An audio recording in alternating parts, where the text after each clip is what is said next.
అందరికీ నమస్తే. Digital stories కి స్వాగతం. ఈరోజు మనం వినబోయే కథ పేరు అందమైన చీకటి. రచయిత డాక్టర్ సన్నిహిత గారు రాశారండి ఈ కథని. ఇంకా కథలోకి వెళ్ళిపోదామా? అమ్మా, నా కలీగ్ ప్రవీణ్ మ్యారేజ్ ప్రపోజల్ పెట్టాడు, నెమ్మదిగా చెప్పింది భూమి. కూతురి వైపు విస్మయంగా చూసింది సరిత. అన్నీ తెలిసే ఈ ప్రపోజల్ పెట్టాడా అడిగింది సరిత. అవునమ్మా, పూర్తి బాధ్యత తీసుకుంటాను అన్నాడు ఆశగా చెప్పింది భూమి. చిన్నగా నవ్వింది సరిత. అభం శుభం తెలియని కూతురికి ఎలా చెప్పాలో ఆమెకు అర్థం కాలేదు. మగవాడి మనస్తత్వం ఎప్పుడూ స్వార్థపూరితంగానే ఉంటుందని సరితకు జీవితానుభవం నేర్పింది. నెమ్మదిగా ఆమె మనసు గతంలోకి జారుకుంది. పొద్దున్న 6 అయింది. రాత్రంతా పరుచుకున్న చీకటి ఆధిపత్య అనే శాశ్వతత్వాన్ని ఒప్పుకోను అన్నట్లు వెలుగును నింపేస్తూ సూర్యుడు తూర్పు కొండల మాట నుండి పైకి వచ్చేశాడు. నిద్రమత్తు వదిలి లోకం చైతన్యవంతం అవుతోంది. కాఫీ! హాల్లో నుండి గట్టిగా అరుస్తున్న భర్త సుధీర్ అరుపు విని ఆ తెస్తున్నానండి అంటూ కిచెన్లో నుండి బదులిచ్చింది సరిత. 2 నిమిషాల్లో కాఫీ కప్పుతో హాల్లోకి వచ్చి భర్త చేతిలోకి కాఫీ ఇచ్చింది. అబ్బా, ఎంతసేపు ఎదురు చూడాలి కాఫీ కోసం అంటూ విసుక్కున్నాడు సుధీర్. బ్రేక్ఫాస్ట్ ప్రిపేర్ చేస్తున్నా, అందుకే స్టవ్ ఖాళీ లేక కాఫీ పెట్టడం లేట్ అయింది సంజాయిషి ఇచ్చింది సరిత. సరే సరే, రెడీ అయ్యి ఆఫీస్కి వెళ్ళాలి కదా, నేను లేట్ చేస్తే ఎలా? కాఫీ సిప్ చేస్తూ స్మార్ట్ ఫోన్లో వాట్సాప్ సందేశాలు చూడటంలో తలమునకలు అయ్యాడు. ఇంతలో బెడ్రూమ్లో నుండి మమ్మీ అని పిలిచింది 6 ఏళ్ల భూమి. గబగబా బెడ్రూమ్లోకి వెళ్లి కూతుర్ని ఎత్తుకుని మంచం మీద నుండి దింపి బాత్రూంలోకి పంపింది. చిన్నప్పుడు సెరెబ్రల్ పాల్సీ అటాక్ అవడంతో ఒక కాలు చచ్చుబడింది భూమికి. అందుకే సరిగ్గా నడవలేదు.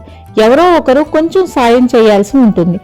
భూమి బాత్రూంలో నుండి వచ్చేటప్పటికి గ్లాసులో పాలు తెచ్చి తాగించింది.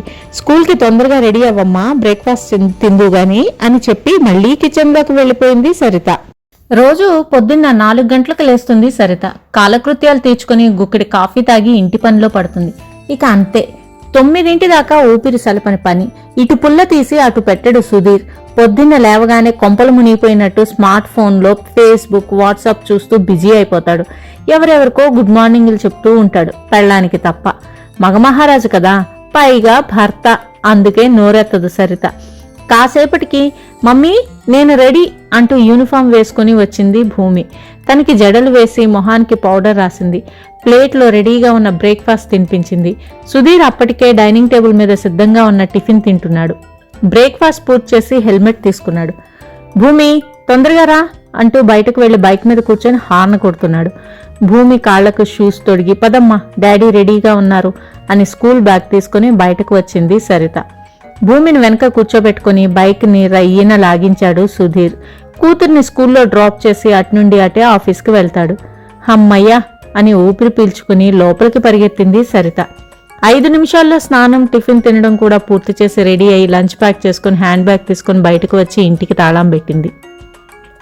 స్కూటీ స్టార్ట్ చేసి హడావిడిగా ముందుకు ఉరికించింది. బయోమెట్రిక్ పంచ్ కొట్టి ఆఫీస్లోకి ఎంటర్ అయింది సరిత. ఎంత ప్రయత్నించినా ఆఫీస్కి ఇన్ టైంలో రాలేకపోతుంది.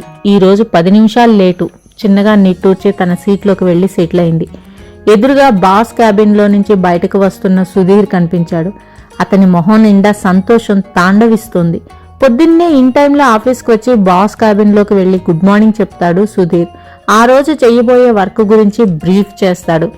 ఇలా చేస్తే బాస్ గుడ్ బుక్స్లో ఉంటామని అతని అభిప్రాయం.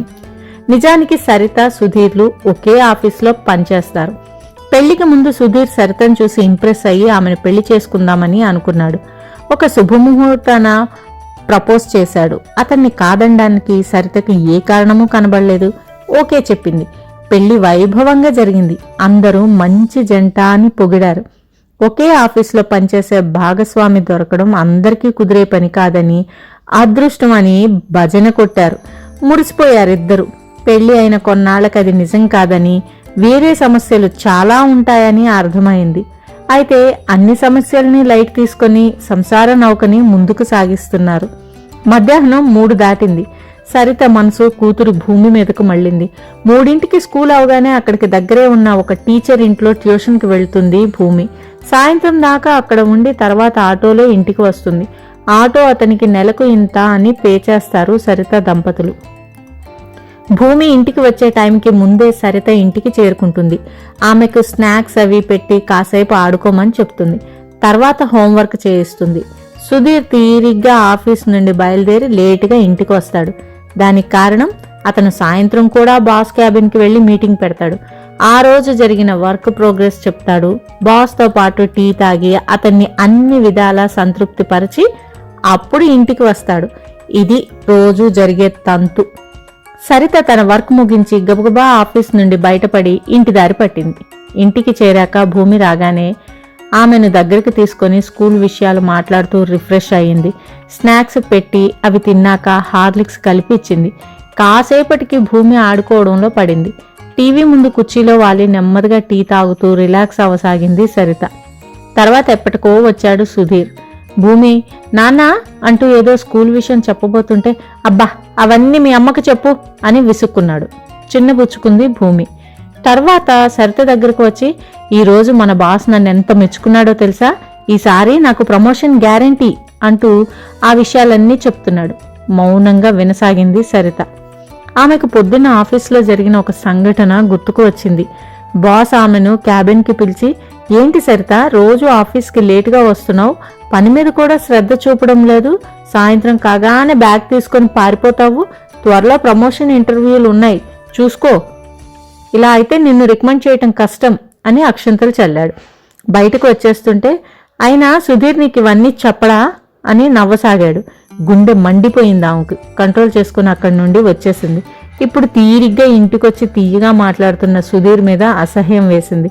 భార్య కూడా తనతో పాటే జాబ్ చేస్తుందని, ఆమె కూడా ఆఫీస్ పని మీద దృష్టి పెట్టి ప్రమోషన్ పొందాలి అని, ఆమెకు ఆ అవకాశం ఇవ్వాలని అతనికి ఎందుకు అనిపించదు? ఎందుకంటే అతనికి తన కెరీర్ ముఖ్యం. ఎవరు ఎలా పోయినా పర్వాలేదు అంతే. తర్వాత రోజు పొద్దున్నే లేచేటప్పటికి భూమికి ఒళ్ళు వేడిగా కాలిపోసాగింది. జ్వరం వచ్చిందని అర్థమైంది సరితకు. సుధీర్తో ఏమండి పాపకి జ్వరం వచ్చింది అని ఆదుర్దాగా చెప్పింది.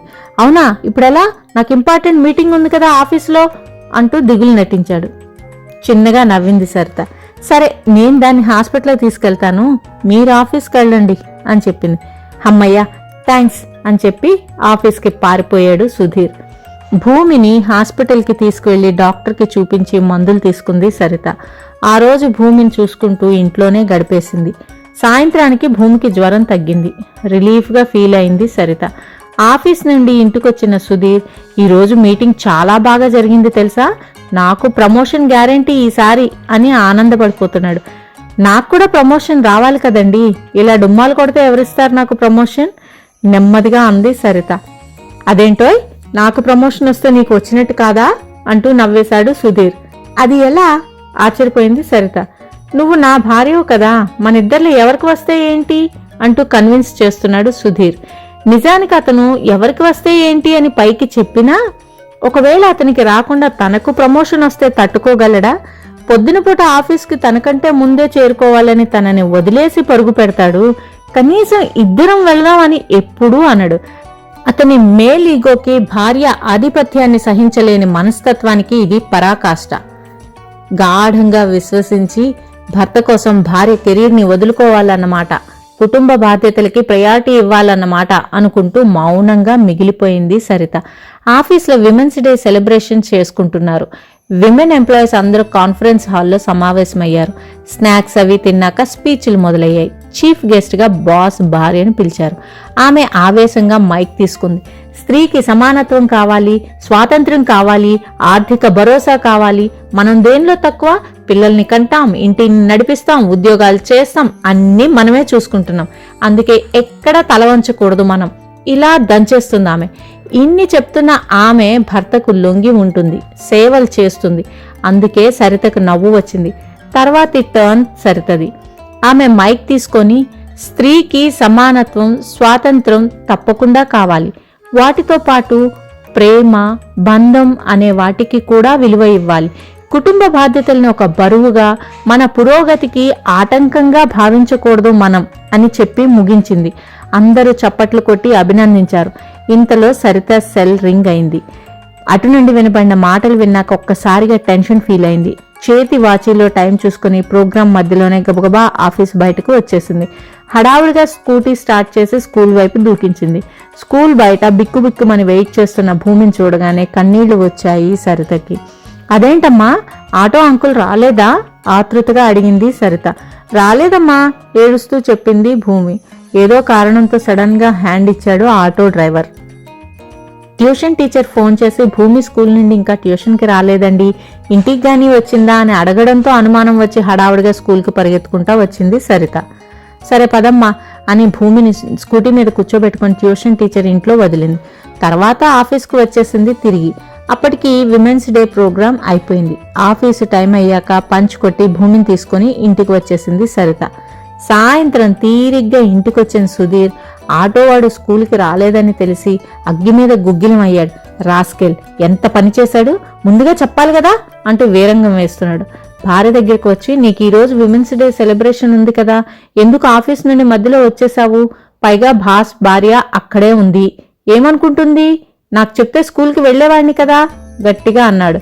సరిత చిన్నగా నవ్వి, మీకెందుకండి అంత శ్రమ, మీరు ఆఫీస్లో బాగా పనిచేయండి, బాస్ గుడ్ లుక్స్ లో ఉండి ముందు ప్రమోషన్ తెచ్చుకోండి, నేనున్నాను కదా ఇలాంటి చిన్న చిన్న విషయాలు చూసుకోవడానికి అంది. అదేంటి అలా అంటావు? అసహనంగా మొహం పెట్టాడు సుధీర్. అలాగే అంటాను, ఎందుకంటే నేను మీకు భార్యను మాత్రమే కాదు, భూమికి అమ్మను కూడా కాబట్టి. 9 మాసాలు మోసి దాన్ని కన్నాను కాబట్టి, దానికి ఏదైనా జరిగితే తట్టుకోలేను కాబట్టి అంది ఆవేశంగా. అంటే నాకే బాధ లేదంటావా? కోపంగా అన్నాడు సుధీర్. అవును, ఆఫీసులో నేను కూడా మీతో పాటే పనిచేస్తున్నాను. మీరు ప్రమోషన్ కోసం బాస్ని ఇంప్రెస్ చేయడానికి అన్ని పాటలు పడతారు, కానీ నేను మాత్రం కనీసం నా వర్క్ నేను చేసుకుంటూ కూడా బాస్ దృష్టిలో పడకూడదు. కెరీర్ని త్యాగం చేసి కుటుంబాన్ని నడిపించాలి.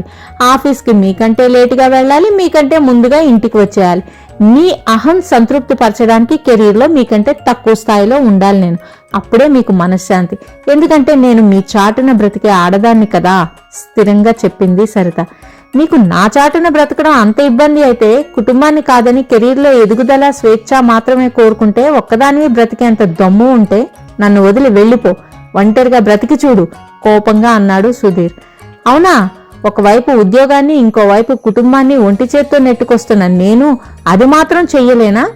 సరే వెళ్తున్నాను, గుడ్ బై అని చెప్పి భూమిని తనతో తీసుకుని ఆ ఇంట్లో నుండి వచ్చేసింది సరిత. షాక్ తగిలినట్టు అలా చూస్తూ ఉండిపోయాడు సుధీర్. తర్వాత వాళ్ళెప్పుడూ కలవలేదు. కాలం గిర్రన తిరిగిపోయింది. భూమి పెరిగి పెద్దదై జాబ్ తెచ్చుకుంది. ఇప్పుడు పెళ్లిడికొచ్చి తగిన లైఫ్ పార్ట్నర్ని వెతుక్కుంది. ఆ విషయాన్ని తల్లితో ధైర్యంగా చెప్పగలిగింది కూడా. చెంపలపైకి కన్నీరు కారడంతో గతం నుండి బయటపడింది సరిత. కూతుర్ని చూస్తూ, భర్త తోడు లేకుండా, అసలు ఎవరి తోడు లేకుండా సింగిల్ మదర్గా ఉంటూ నిన్ను పెంచి పెద్ద చేయడానికి ఎంత కష్టపడ్డానో, కాకుల్లా పొడిచే ఈ సమాజాన్ని ఎలా ఎదుర్కొన్నానో నీకు తెలుసు కదా భూమి.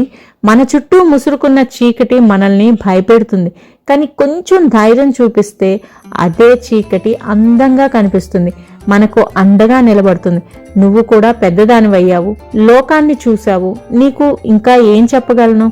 ఏది మంచో ఏది చెడో ఎలా చేస్తే నీకు మంచిదో నువ్వే నిర్ణయించుకో తల్లి చెప్పింది సరిత. అలాగే అమ్మా అంటూ తల్లి చేతిని గట్టిగా పట్టుకొని నవ్వేసింది భూమి. సంతృప్తిగా చూసింది సరిత. ఫ్రెండ్స్, ఈ కథ ఇంతటితో సమాప్తం. తిరిగి మరొక మంచి కథతో నెక్స్ట్ వీడియోలో కలుద్దాం. Thank you very much for listening.